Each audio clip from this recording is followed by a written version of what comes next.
Yung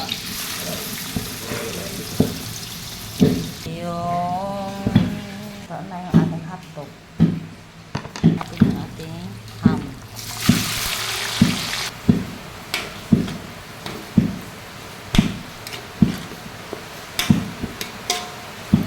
Luto na yung ating ham. Pati hotdog. Ngayon, magluluto na tayo ng sinangag ng kanin. Ito yung mamantika gagamitin natin sa sinag ng kanin. Ilagay natin yung bawang tsaka sibuyas.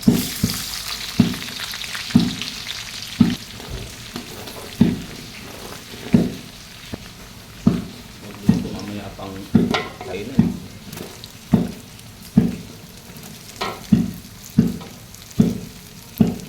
Kasama pati totong pala. Lagyan natin ng nor cubes. Chicken of flavor. Lagyan natin yung ating ham.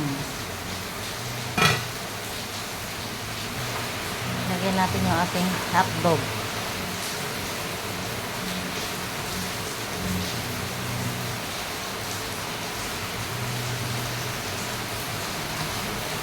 Then, ihalo natin yung ating vegetable mix.